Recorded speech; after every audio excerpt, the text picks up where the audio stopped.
আসসালামু আলাইকুম। ধনী হওয়ার জন্য যে আমলগুলো করবেন। আল্লাহ পাক নিষেধ করেন নাই, ধনী হতে আল্লাহ নিষেধ করেন নাই, ব্যবসা করতে নিষেধ করেন নাই, ধন সম্পদ আল্লাহ পাক অর্জন করতেও নিষেধ করেন নাই, কিন্তু দুনিয়ার পূজা করতে আল্লাহ নিষেধ করেছে, দুনিয়ার মোহে ডুবে যেতে আল্লাহ নিষেধ করেছেন। সম্পদ ওসমান রাদিয়াল্লাহু আনহুরও ছিল, কিন্তু সেই সম্পদ তিনি তার প্রয়োজনে যতটুকু লাগতো এতটুকু ব্যয় করতেন, বাকিটা আল্লাহর রাস্তায় ব্যয় করতেন। ওসমান রাদিয়াল্লাহু আনহুর মতো ধনী হতে কোনো সমস্যা আছে? কোনো আপত্তি আছে? একটা আমল তার জীবনী থেকে পাওয়া যায়, এটা পড়ে আমার কাছে এত নিজেকে এত ছোট মনে হচ্ছে যে কাশ যদি এই আমলটা আমি করতে পারতাম। বলে দেব, চেষ্টা করছি যে করার, আপনারাও করার চেষ্টা করেন। উসমান রাদিয়াল্লাহু আনহু ধনী ছিলেন কিনা, তো নবীর কাছে গিয়ে বলছেন যে আমার ধন সম্পদ খুব বেশি বাড়ছে, ইয়া রাসূলুল্লাহ আপনি সম্পদ একটু কমানোর দোয়া করেন তো আমার জন্য। চিন্তা করা যায় মানুষ এমন দোয়া কেউ করবে এই যুগে? আচ্ছা, নবী সাল্লাল্লাহু আলাইহি ওয়াসাল্লাম বললেন তুমি উটের পিঠে, গাধার পিঠে খাওয়া দাওয়া করো, ঠিক আছে, খাওয়া দাওয়া করো। তো তিনি খাওয়া দাওয়া করেন। এখন কয়দিন বলতে কতদিন আল্লাহ ভালো জানেন, তিনি এসে বলছেন ইয়া রাসূলুল্লাহ আমার তো সম্পদ আরো আগের চেয়ে বাড়তেছে, দেখি আপনি কি দোয়া করলেন, সম্পদ তো আরো বাড়া শুরু করেছে এখন। তখন তিনি বলছেন যে তুমি যখন খাও তখন তোমার হাত থেকে যদি খাবার পড়ে যায় তুমি কি করো? তখন তিনি বলেছেন আমি আমার হাত থেকে খাবার যদি পড়ে যায়, একটা দানাও যদি পড়ে যায়, আমি উটের পিঠ থেকে নেমে সেই খাবারটাকে তুলে পরিষ্কার করে তারপর খাই। উসমান রাদিয়াল্লাহু আনহু এত ধনী মানুষ, তিনি প্রতি বেলায় 100 মানুষকে খাওয়াতে পারেন, কোনো সমস্যা নেই। তিনি একাই তাবুকের যুদ্ধে 30,000 সৈন্যের দায়িত্ব নিয়েছেন। 30,000 সৈন্য 3 মাস যাবে, যাত্রা বিরতি করবে, খাবে দাবে, তাদের ঘোড়া অস্ত্রশস্ত্র সব দায়িত্ব একজন ব্যক্তি বহন করেছেন, ওসমান রাদিয়াল্লাহু আনহু। কত বড় ধনী আপনি চিন্তা করেন। উনার মতো ধনী কোন পররাষ্ট্রমন্ত্রীও নাই পৃথিবীতে, এখন কোন বিশ্ব নেতাও নাই ওনার মতো ধনী, এখন কেউই নাই। আর উনি কিন্তু তার এই ধন সম্পদ সুদের মধ্য দিয়ে অর্জন করেন নাই, তার ধন সম্পদ দুর্নীতির মধ্য দিয়ে অর্জন করেন নাই, তার ধন সম্পদ তিনি কিন্তু এই যে অন্যের সম্পদ অন্যায়ভাবে দখল করে অর্জন করেন নাই। তিনি সম্পদ অর্জন করেছেন বৈধ পন্থায়, হালাল ব্যবসা করেছেন নাকি না? এই যে আমল, তো নবীজি বলছেন যে তোমার আমল যদি এমনই হয় তাহলে তোমাকে আল্লাহ পাক সম্পদ দিবে না, কাকে সম্পদ দিবে? মানে তুমি আল্লাহ পাকের যে সম্পদ রিজিকের যে শুকরিয়া আদায় করো, কৃতজ্ঞতা প্রকাশ করো যে আল্লাহ আমাকে ভালোবেসে রিজিকটা দিয়েছেন, আমার হাত থেকে পড়ে গেছে, আমি তুলে খাই। এই যে আল্লাহ পাকের নেয়ামতের প্রতি তোমার যে শ্রদ্ধা, সম্মান, এর শুকরিয়া স্বরূপে আল্লাহ পাক তোমাকে এরকম সচ্ছল বানায় দিচ্ছেন, আপনি কিছু করার নাই। তো উসমান রাদিয়াল্লাহু আনহুর মতো ধনী হতে কোনো সমস্যা আছে? তিনি কৃপণ ছিলেন না, তিনি আল্লাহ পাকের নেয়ামতের শুকরগুজার ছিলেন। ভুল ব্যাখ্যা নেবেন না, তিনি আল্লাহ পাকের নেয়ামতের শুকরগুজার ছিলেন। আমরা আল্লাহ পাকের নেয়ামতের শুকরিয়া আদায় করবো ইনশাআল্লাহ, এবং যা রিজিক আল্লাহ আমাদেরকে দিয়েছেন এতে সন্তুষ্ট থাকবো ইনশাআল্লাহ, এবং হালাল ভাবে চলার চেষ্টা করব। আল্লাহ পাক আমাদেরকে ধন দিলে সেই ধন সম্পদ যতটুকু আমার পরিবারের জন্য প্রয়োজন, বাড়তিগুলো আমরা আল্লাহর পথে দান সাদাকা করবো ইনশাআল্লাহ। আল্লাহ পাক আমাদের সবাইকে আল্লাহর রাস্তায় দান করার তৌফিক এনায়েত করুন, আমিন। সমাজ কল্যাণমূলক কাজ করেন না, জনসেবা করেন, মানুষের সেবা করেন, মানুষের কাছে থাকেন, সোশ্যাল ওয়ার্ক করেন। এই যে অ্যাসোসিয়েশন আছে না, কিছু সামাজিক নন পলিটিক্যাল নন প্রফিটেবল কিছু ফাউন্ডেশন থাকে না, মানুষের কল্যাণে কাজ করেন, ইফতারের প্রজেক্ট করেন সামনে, ঠিক আছে। তারপরে শীতবস্ত্র হয়, তারপরে যে ত্রাণ রিলিফ, মানে মানুষের কল্যাণ, বৃক্ষরোপণের কাজ, তারপরে আপনার এই যে রক্তদান কর্মসূচি, এই টাইপের যে ভালো ভালো কাজ, সমাজ কল্যাণমূলক কাজ, এই সমাজ কল্যাণমূলক কাজগুলো করলে মনটা বড় হবে ইনশাআল্লাহ। ভালো কাজে ব্যস্ত থাকবেন, আপনি দেখবেন মাথার মধ্যে শয়তানি নাই। যখন মানুষের কাজ নাই, সারাদিন অলস বসে থাকে, মাথার মধ্যে দুনিয়ার শয়তানি ঘোরাফেরা করতে। আল্লাহ পাক আমাদের সবাইকে ভালো কাজের সাথে থাকার তৌফিক দান, এবং ভালো কাজে একে অপরকে সহযোগিতা করার তৌফিক দান। নিজেকে ভালো কাজে ব্যস্ত রাখেন। দান সৎকার করলে কখনো টাকা কমে যায় না, মনে রাখবেন। দান করলে কোনোদিনও টাকা কমে যায় না। আপনার দানের টাকা ঘুরে ফিরে আপনার কাছে আসবে, বুঝতে পারছেন না? আপনার দানের টাকা ঘুরে আল্লাহ আপনার কাছে ফিরাই দিবে। কিভাবে ফিরাবেন সেটা আল্লাহর দায়িত্ব। আমি কি বুঝাবো কিভাবে ফিরাবেন? বুঝবেন, একটু বোঝার চেষ্টা করবেন। অর্থনীতি কিন্তু কঠিন, সহজ করে বুঝানোও কঠিন, সবাই সহজ করে বোঝাতেও পারবে না। আমি একটা পয়েন্ট খালি বুঝাই আপনাদেরকে, বোঝেন চেষ্টা করেন। মনে করেন আপনাদেরকে অর্থনীতি বুঝাই, এগুলো আমাদের সাবজেক্ট ছিল, আর তখন আমরা আসলে অর্থনীতি কিছুই বুঝতাম না। তারপরে যখন কোরআন হাদিস পড়া শুরু করলাম তখন দেখলাম যে ও আচ্ছা ব্যাপার তো খুব সহজ। সহজ জিনিসটাকে এত কঠিন করা হয় কেন? দেখেন কিরকম, মনে করেন একটা বাজার, আপনাদের এখানে বাজার আছে কি? আচ্ছা, এই বাজারের মধ্যে ধরেন 100 ব্যবসায়ী আছে, আর ব্যবসায়ীরা ব্যবসা করে। আল্লাহ পাক ব্যবসা হালাল করেছেন না হারাম করেছেন? হালাল ব্যবসা। ব্যবসায় একটা 10 টাকার পণ্য আপনি চাইলে 30 টাকা, 40 টাকা, 50 টাকা, 100 টাকা বিক্রি করতে পারবেন কি না? পারবেন। মার্কেটের একটা ফিক্সড প্রাইস থাকে, মার্কেট প্রাইস, এটাকে বলে মার্কেট প্রাইস, যে একটা দাম নির্ধারণ করা হয় যে আমরা এই দামে সব সেল করবো, তাই না? আচ্ছা, আর ব্যবসায়ীরা ব্যবসা করছে, ব্যবসায় লাভও আছে লসও আছে, ঝুঁকিও আছে, লাভও হতে পারে লসও হতে পারে। এখন ব্যবসা করার সময় দেখা গেল যে এক ভাই লাভ করলো আরেক ভাই লস করলো, এমনটা হয় কি না? আচ্ছা, আল্লাহ পাক এখানে কি করেন জানেন? এই বাজারের মধ্যে যে সম্পদগুলো আছে, অর্থ সম্পদ, আপনারা যেটা কারেন্সি বলেন, এগুলো আল্লাহ রাব্বুল আলামিন হাত থেকে হাতে ঘোরাতে থাকেন। আজকে আপনার হাতে, কালকে তার হাতে, কালকে তার হাতে, পরশু আরেক ভাইয়ের হাতে। এই সম্পদ বাজারের মধ্যে ঘুরতে থাকে। বাজারটা হতে পারে সমাজ, হতে পারে রাষ্ট্র, হতে পারে বিশ্ব। ভালো করে বোঝেন, ছোট পরিসরে হতে পারে সমাজ, হতে পারে রাষ্ট্র বা বিশ্ব। আল্লাহ পাক সম্পদটা সার্কুলেট করেন, ঘোরাতে থাকেন। আজকে তার হাতে, কালকে তার হাতে, কালকে তার হাতে, এভাবে সম্পদ ঘুরতে থাকে। লাভ লসের রিস্ক আছে, কেউ লাভ করে, কেউ লস করে। এভাবে সম্পদ সার্কুলেট হতে হতে হতে আল্লাহ পাক যাকে ইচ্ছা ধনী বানান, যাকে ইচ্ছা গরিব বানান। কথা বুঝতে পারছেন? এটা হলো এই জায়গায় রিজিকটা নিয়ন্ত্রণ করেন সরাসরি আল্লাহ পাক। আল্লাহ পাক কারো সম্পদ নেন, কারোকে দেন, কারো কাছ থেকে নেন, কারোকে দেন, কারো কাছ থেকে নেন, কাউকে দেন। এভাবে সম্পদ ঘুরতে থাকে। আর যদি দেখা যায় সম্পদ মানে চাহিদার চেয়ে কম হচ্ছে, আল্লাহ পাক সম্পদ উৎপন্ন করে দেন। জমিন থেকে উৎপন্ন করেন, আসমান থেকে উৎপন্ন করেন। আমি মানে বুঝাতে পারছেন? এরপরও যদি দেখা যায় যে সমাজের সংকট হলো, অন্য সমাজ থেকে আমদানি করতে হয়। যদি একটা রাষ্ট্রের সংকট হচ্ছে, অন্য রাষ্ট্র থেকে আমদানি করতে হয়। এভাবে একটা সিস্টেম চলে, ইসলামিক সিস্টেম। এখানে ব্যবসা হচ্ছে মূল। এখানে দায়িত্ব আল্লাহ নিয়ে নেন, কাউকে ধনী করবেন, কাউকে গরিব করবেন। সম্পদ ঘুরতে থাকবে, ঘুরতে থাকবে। এভাবে আল্লাহ পাক আপনার এই যে ধনী ব্যক্তি, মনে করেন যে সম্পদ এখানে লাভ করেছে, এই ব্যক্তির উপর আবার যাকাত ফরজ আছে। কি আছে? যাকাত ফরজ আছে। এখন এই যখন ধনী হবে, হিসাব পরিমাণ সম্পদ আসবে, তখন এই যাকাত দিবে গরিবকে। তখন যার হাত থেকে সম্পদ চলে আসছে, ওর কাছে আবার সম্পদ ফিরে যাবে। বুঝতে পারলেন কি কিভাবে সম্পদ আল্লাহ পাক ঘোরান? এর যাকাত ছাড়াও আছে সাদাকা।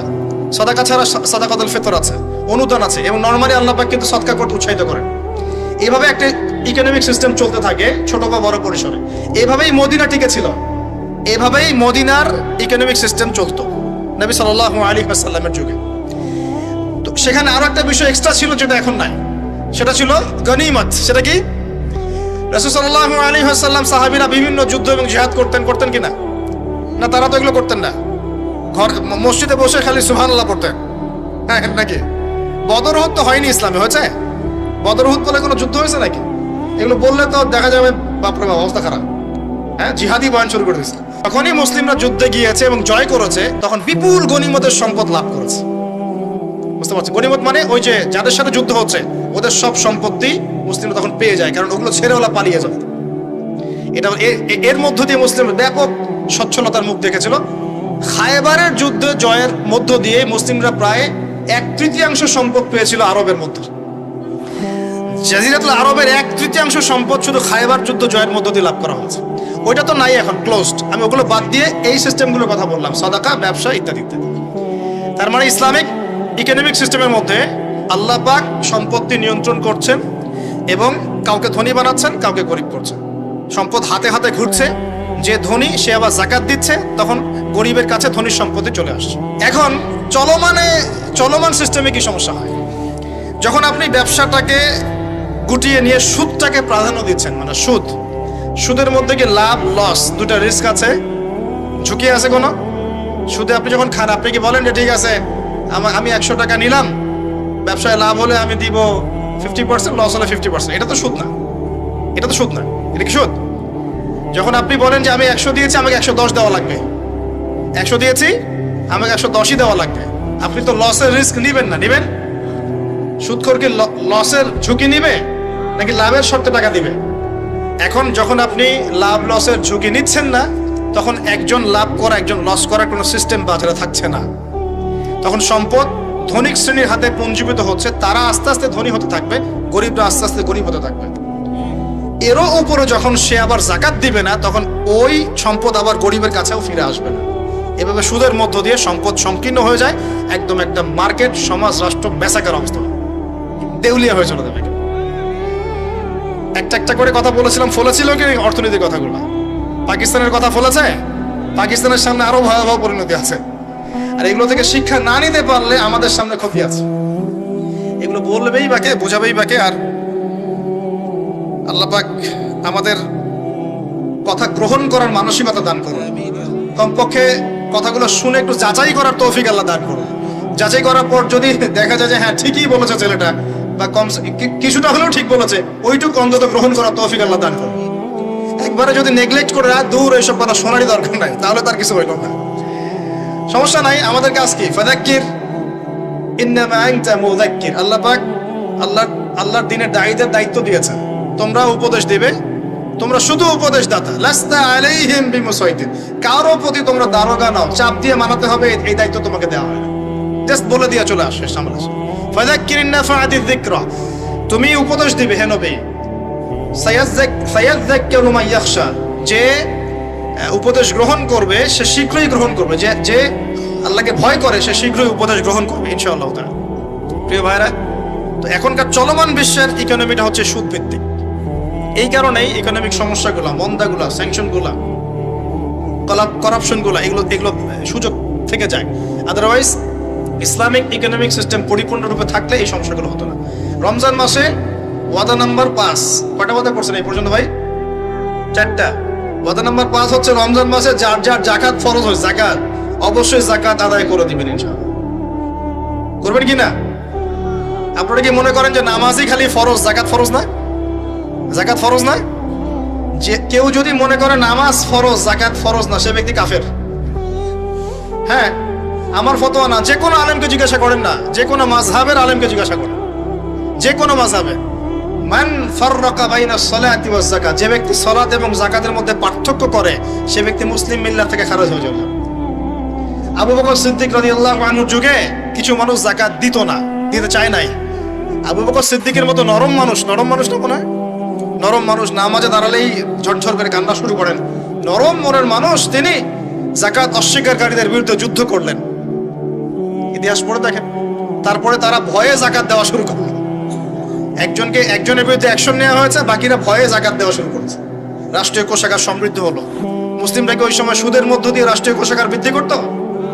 যাকাত ছিল, গনিমত ছিল, সাদাকা ছিল, ব্যবসা ছিল, কৃষি ছিল, এইগুলোর মধ্য দিয়ে তারা সমৃদ্ধ হতো। আর এই সমৃদ্ধি দিয়ে আমরা প্রায় 1200 বছর বিশ্ব শাসন করেছি। কত বছর? 1200 বছর আমরা বিশ্ব শাসন করেছি। আর এখন আমাদেরকে চাইতে হয়, লোন দেন, এই করেন, সেই করেন। আমাদেরকে নিচের হাত হইতে হয়েছে, নিচের হাত। কি লজ্জা আমাদেরকে নিচের হাত হতে হয়েছে, ওরা এখন উপরের হাত। ওরা আমাদেরকে এখন অনুদান দেয়, আবার সুদের শর্ত দিয়ে দিবে। আপনারা তো IMF বুঝবেন না, ওইটাতে আমি যাচ্ছি না। এমন কিছু শর্ত দিবে যেটা রাষ্ট্রের গলা দড়ি চিপে রেখে দিবে। কেন? এটা যারা এখানে বিক্ষোভ ব্যক্তিত্বরা আছেন তারা বুঝবেন আমার কথা। গলার মধ্যে দড়ি দিয়ে ফাঁস লাগিয়ে রেখে দিবে, এর নাম লোন দেওয়া। গলায় দড়ি দিয়ে ফাঁস ধরে রেখে দিবে, এর নাম লোন দেওয়া। দিবি না মানে টান দিয়ে নিয়ে নিবে। তারপর শ্রীলঙ্কা বানায় রেখে দিবে। শ্রীলঙ্কা এমনি হয়েছে নাকি? ওর গলায় আগে রশি পরাইছে, নে তুই নে, এগুলো সব নে। রশি আস্তে আস্তে টান দিছে দিয়ে এক পর্যায়ে যখন দেখছে এ তো আর আমার কিছু শোধ করতে পারবে না, টান দিয়ে সব নিয়ে নাও, দেউলিয়া শেষ। নাই শিক্ষা, বিশ্ব বুঝতে হবে কোরআন সুন্নাহ আল্লাহ পাক শুধু এই যে ঝাড়ফুঁক করার জন্য আর তাবিজ করার জন্য, হ্যাঁ, শুধু বরকত নেওয়ার জন্যই নাজিল করেন নাই। কোরআন এবং সুন্নাহ আল্লাহ পাক নাজিল করেছেন যাতে কোরআন সুন্নাহ দিয়ে আমরা চলমান সমাজের, বিশ্বের সমস্ত সমস্যাগুলোর সমাধান খুঁজে বের করতে পারি। না কি মনে হয় আপনাদের? এই জন্য আল্লাহ নাজিল করেন নাই? আমি একটা আয়াত বলি তাহলে বুঝবেন। আল্লাহ বলছেন সূরা নাহল আয়াত নাম্বার 89, সূরা নাহল আয়াত নাম্বার 89 আল্লাহ পাক বলছেন বিসমিল্লাহির রহমানির রহিম, ওয়া নাযালনা আলাইকাল কিতাব। হে নবী, আমি আপনার প্রতি এমন একটা কিতাব নাজিল করে দিয়েছি, মানে কোরআন, তিবিয়ানান লিকুল্লি শাই, যে কিতাব প্রতিটা বিষয়কে ব্যাখ্যা করবে ইনশাআল্লাহ। ব্যাখ্যা করে কিনা? কোরআন প্রতিটা বিষয়কে ব্যাখ্যা করে কিনা? ওয়া হুদান, এবং কোরআন হবে আমাদের জন্য হেদায়েত, মানে পথ নির্দেশ, গাইডেন্স। ওয়া রাহমাতান, এবং আল্লাহর পক্ষ থেকে রহমত, দয়া। ওয়া বুশরা লিল মুসলিমিন, আর মুসলমান জাতির জন্য এই কোরআন হচ্ছে সুসংবাদ। বলি সুবহানাল্লাহ।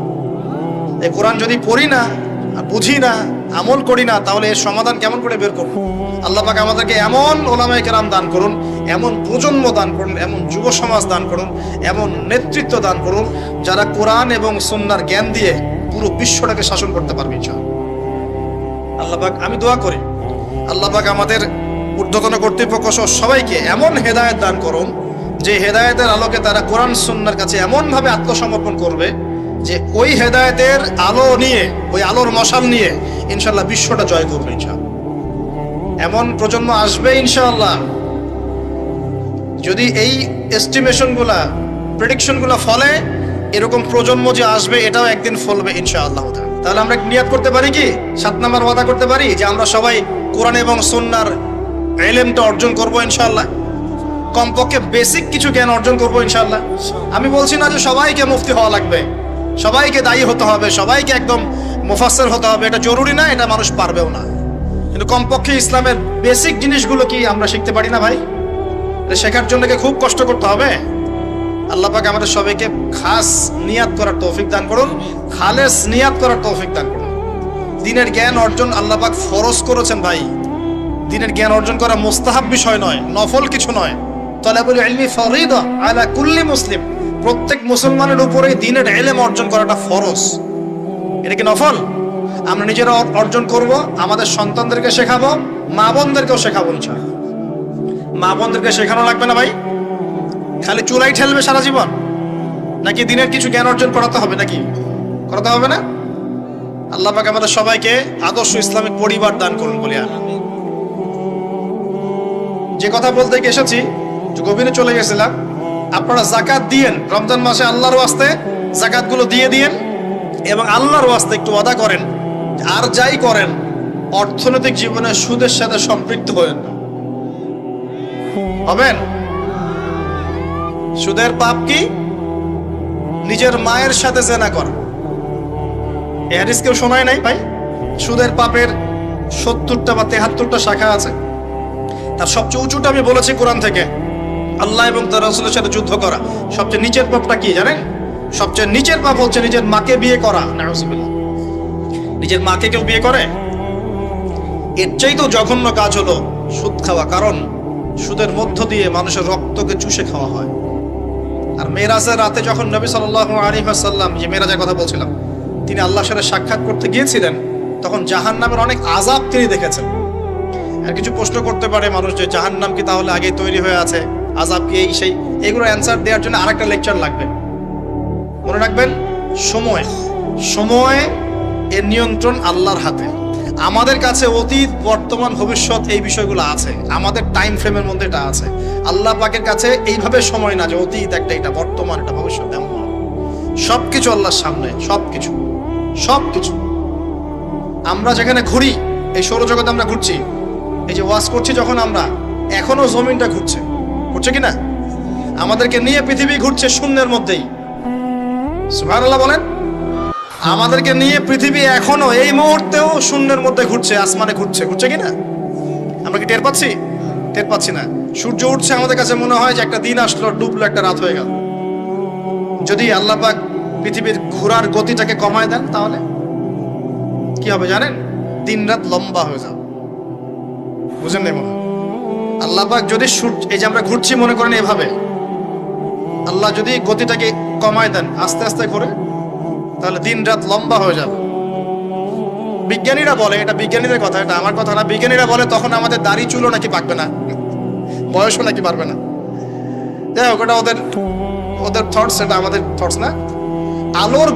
আলোর বেগে যদি মানুষ মহাবিশ্বে, মহাকাশে সফর করতে পারে, আলোর বেগের চেয়ে বেশি বেগে, এখনকার সায়েন্সরা বলে, ওরাই বলে যে মানুষ তখন ফিউচারে চলে যেতে পারে, ভবিষ্যতে যেতে পারে, আলোর বেগে যদি সফর করতে পারে। এটা ওদের কথা, আমরা এইসব আলোচনা যাচ্ছি না। বলছি সময়ের নিয়ন্ত্রণ কার হাতে? আল্লাহর হাতে। বারজাখ বলে একটা জগৎ আল্লাহ তৈরি করেছেন। কি নাম? বারজাখ। এই জগৎটা হচ্ছে আমাদের দুনিয়ার জগৎ আর জান্নাত জাহান্নামের যে কিয়ামতের দিন, এর মাঝখানের একটা জায়গা। এখানে ইল্লিন আর সিজ্জিন দুটো স্তর আছে, একটা নাম ইল্লিন, একটা সিজ্জিন।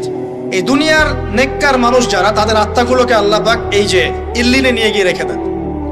আর দুনিয়াতে যারা পাপী, পাপাচারী, তাদের আত্মাগুলোকে আল্লাহ পাক সিজ্জিনে রেখে দেন। কবরের যে আযাব, যে আমরা একটা কথা বলি, এটা আযাব বলে রুহের আযাব। কিসের আযাব? রুহ। দেহ তো আপনার নাই, ওখানে দেহ আছে? দেহ তো পচে গেছে, গলে গেছে। তাহলে আযাবটা কিসের? রুহের। বুঝাচ্ছি, আমি এই পড়াশোনাটা করেছি ইমাম গাজ্জালী রাহিমাহুল্লাহর বই থেকে। এত গভীর মানে লেখা, মানে ধরতে গেলেও মনে হয় যে একটা লাইন 10 বার পড়তে হচ্ছে।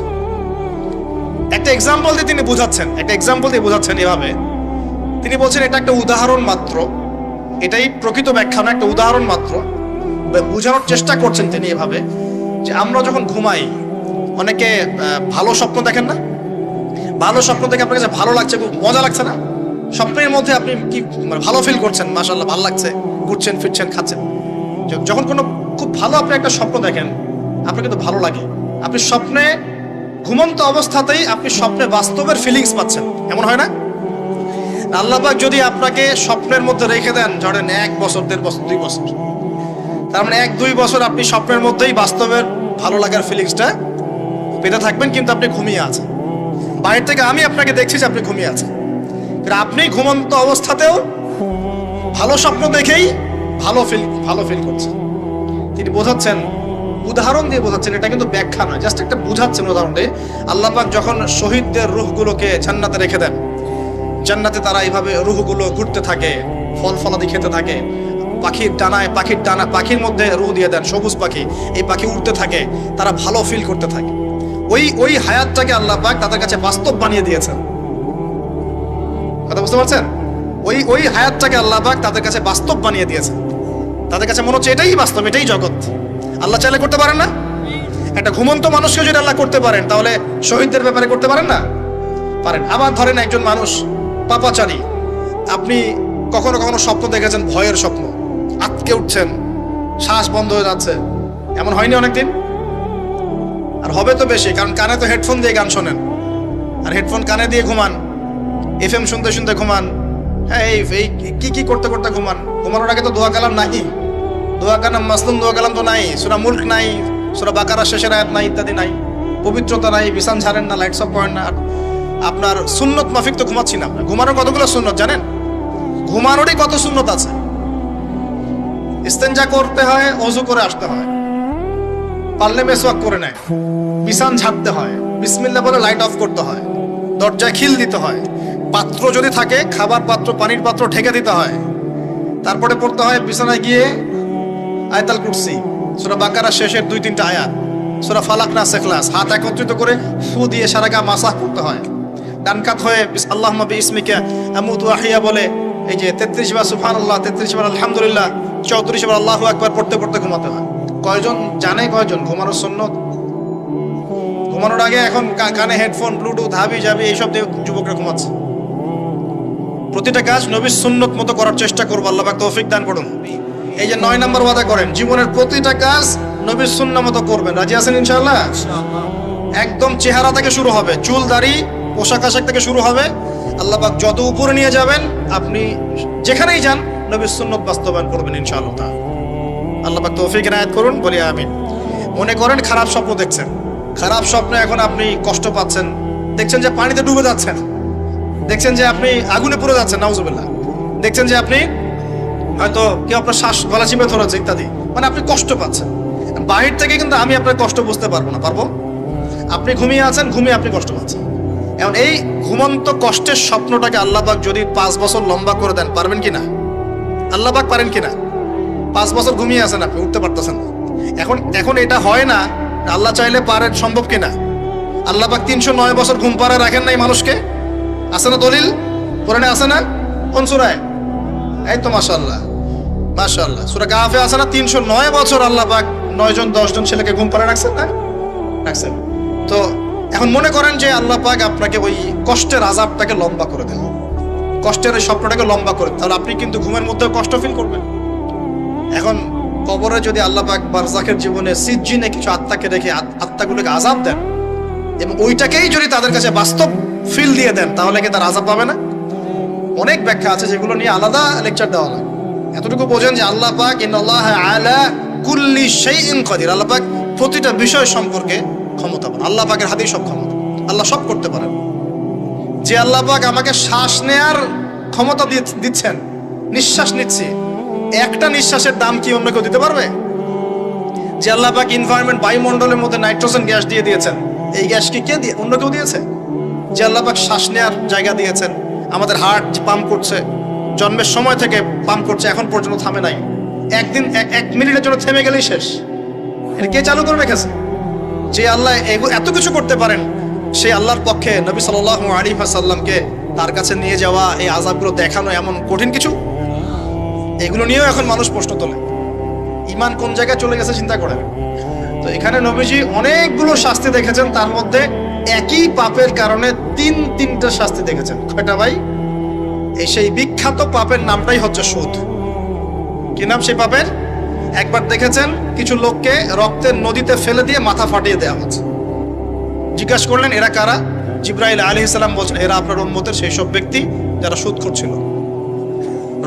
রক্তের নদী কেন? কারণ রক্ত চুষে খাইতো তারা মানুষ। মাথা কেন ফাটাই দেওয়া হচ্ছে? কারণ এই মাথা দিয়ে বলেছিল ইন্নামাল বাইউ মিসলুর রিবা, ব্যবসা সুদ একই জিনিস। এই শয়তানি মাথা থেকে বের হয়েছে, এই কারণে মাথা ফাটিয়ে দেওয়া হচ্ছে। আর একটা শাস্তি দেখেছেন, তারা পাথর খাচ্ছে, পাথর, বড় বড় পাথর খাচ্ছে, পিছনের রাস্তা দিয়ে পাথর বের হয়ে যাচ্ছে। জিজ্ঞাসা করলেন কাদের কি কারণে শাস্তি দেওয়া হচ্ছে? জিবরাইল আলাইহিস সালাম বললেন এটাও সুদের কারণে। 3 নাম্বারটা দেখেছেন তিনি, যে কিছু মানুষ শুয়ে আছে আর এই পেটটা, এই বাড়ি, আমাদের বাড়ি যেমন উঁচু, বাড়ির মতো উঁচু হয়ে আছে পেটটা, আর পেটের ভিতরে অজগরের মতো বড় বড় সাপ কিলবিল কিলবিল করছে। এই 3টা শাস্তি তিনি দেখেছেন। দেখে জিবরাইল আলাইহিস সালামকে বলছেন এই 3টা শাস্তি কি কারণে? 3টার ক্ষেত্রেই জিবরাইল আলাইহিস সালাম বলেছেন সুদের কারণে, সুদের কারণে, সুদের কারণে। আল্লাহ পাক আমাদেরকে হেফাজত করুন। 10 নাম্বার নিয়াত, আমরা সবাই হালাল খাওয়ার চেষ্টা করবো ইনশাআল্লাহ। আমরা হারামের দিকে যাবো না ইনশাআল্লাহ। হালাল রিজিক আল্লাহ যতটুকু দিবেন এতটুকুতে সন্তুষ্ট থাকবো ইনশাআল্লাহ। ভিডিওটি ভালো লেগে থাকলে চ্যানেলটি লাইক ও সাবস্ক্রাইব করুন।